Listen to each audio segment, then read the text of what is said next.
So my documentary was on Ana Brnabić, who was the first openly gay prime minister to serve in Serbia.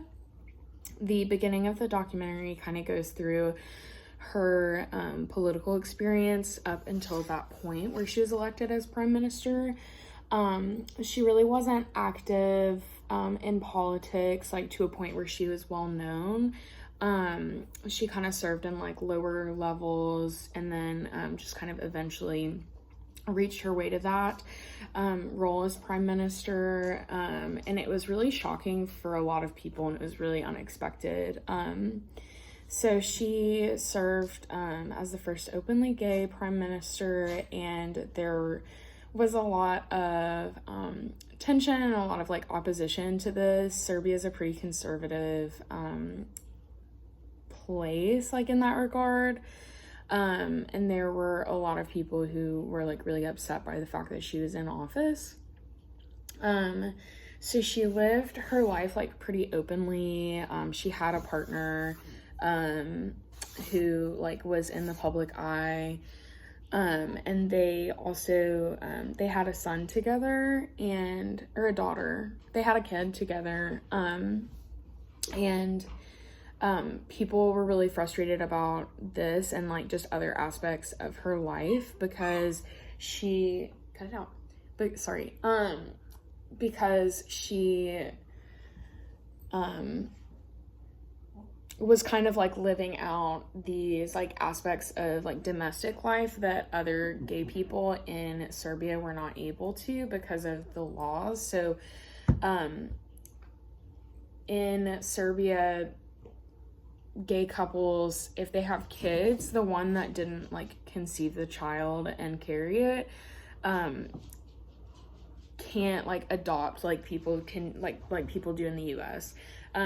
So it basically like you have like no rights over this child, and that was the case for Ana and her partner. Ana had no rights over the child, even though they both like saw the child as their own, but they weren't seen that way legally. This and like there were some other examples as well of Ana kind of getting like, people claimed she was getting special privilege as a gay person because she was in government. So it was really kind of like hit or miss. There were, some people that did like her, but overwhelmingly the tone of the documentary was pretty negative, that she was like not very well liked, which I found kind of shocking because I felt like there would be a lot of like support for her. But even the queer community in in Serbia was like, they were like, we don't claim her. She kind of refused, like, during her time in office, to, like, make her platform around, like, gay people and, like, queer rights. She, was like, I don't want to just be seen as, like, the gay prime minister who cared only about gay issues. And so she kind of, like, abandoned that responsibility that I think she had a responsibility to those people. And she like totally abandoned that and like refused to acknowledge it, which I think is kind of interesting. I think like in a lot of these spaces that are dominated by straight people and by white people, a lot of the times like people who come in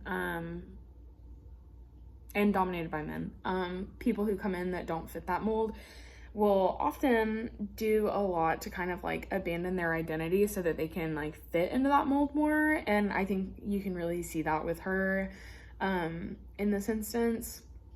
So so that's like basically the documentary.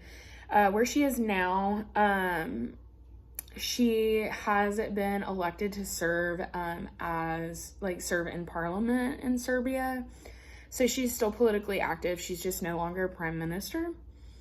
And then as for the class tie-in, we, obviously like the most significant part is like women, excuse me, serving in government, and kind of like addressing those challenges, and like also queer people serving in government. This is, a good example of that. So yeah, that was the presentation. I'm trying to think if I missed anything really significant. But I think that's it. Also, I apologize for any squeaking that you hear. That's my dog with his toy. But I think that's about it. And if anyone has any questions, they can like email me, and I can like send Dr. Sherlock the like any like terms and like her name and whatever. So, okay, thanks.